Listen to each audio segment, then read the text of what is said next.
Hey everyone. So, did you know that somewhere on the internet, a cyber attack happens every 39 seconds? It's a crazy thought, right? But the good news is, you really don't have to be some kind of tech wizard to defend yourself. In this explainer, we're going to pull back the curtain on cybersecurity and give you the essential tools you need to stay safe online. Okay, let's just dive right in. Just take a second and really think about that. Your bank account info, those private DMs, all your photos from the last 10 years, your important work documents. I mean, so much of our lives are stored in the cloud now, and that makes understanding how to protect all of it, well, it's more important than it's ever been. All right, so here's our game plan. First, we're going to talk about why this is so critical. Then we'll nail down what cybersecurity actually is. After that, we'll look at the different layers of defense, give you a personal safety kit with steps you can take today, and finally, we'll take a quick look at what's coming next in this ongoing fight.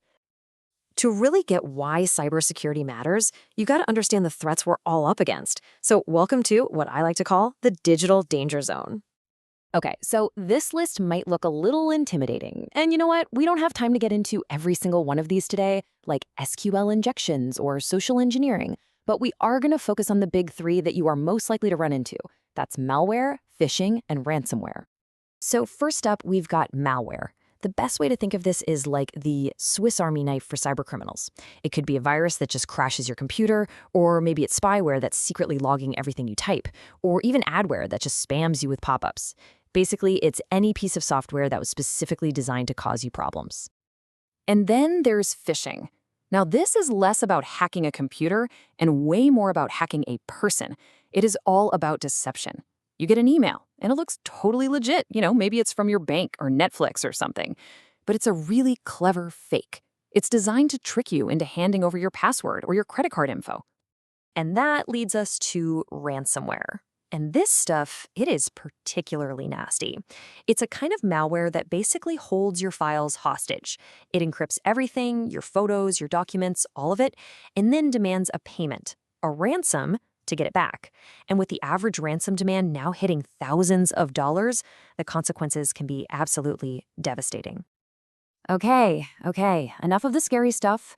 We've seen the threats, so now let's talk about the solution. How do we build the shield? What even is cybersecurity?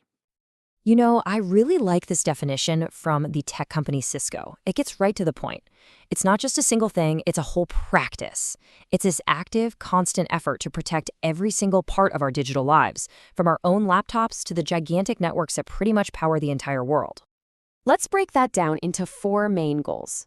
First, you've got to protect the data itself, all those secrets and memories. Second, you have to defend the systems and the networks where all that data lives. Third, you need to make sure the right people can actually get to their stuff when they need it. And finally, you have to have a plan to get back on your feet if an attack does get through. See, it's a whole defensive strategy. So here's a really crucial point. Good cybersecurity isn't like a single giant wall. It's much more like a medieval castle with lots of different layers of defense. If an attacker gets past the moat, they still have to deal with the high walls and then the guards and then the inner keep. This whole idea is called defense in depth. And this table here illustrates those different layers perfectly. Think of it this way. Network security is like protecting the roads that lead to the castle. Application security makes sure the programs we use every day, like our banking apps, don't have secret backdoors. Cloud security is all about protecting our stuff stored on servers from companies like Google or Amazon. And finally, endpoint security protects your actual devices, your laptop, your phone, which are the final gates to your information. All right, now for what I think is the most important part of this whole thing. All this theory is great, but what can you actually do about it? Let's build your personal safety kit with some simple tricks that, honestly, the security pros use themselves.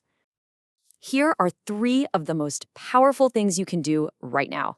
First, use a strong, unique password for every single account. Second, turn on multi-factor authentication, or MFA.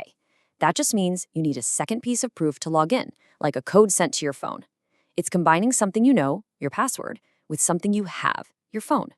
And third, just keep your software updated. It's that simple. Doing just these 3 things boosts your security like you wouldn't believe. I want to pause on this one for a second because this is the #1 mistake people make. Reusing passwords is like having the exact same key for your house, your car, and your office safe. If a criminal gets that one key, you've just lost everything.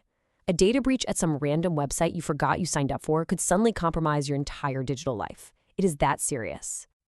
So, how in the world do you manage all these unique passwords?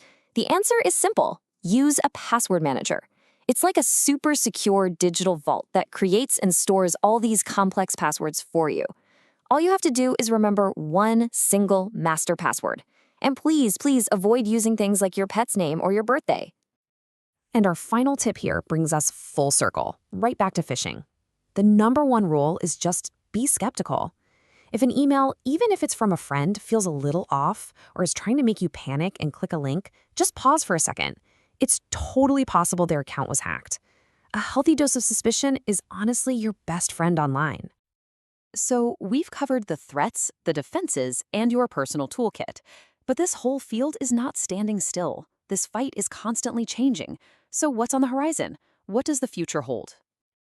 As we look ahead, a few big trends really stand out. First, AI is a double-edged sword. It's helping us build smarter defenses, for sure, but it's also helping attackers create way more convincing phishing scams. Second, this idea of a zero-trust model is getting huge.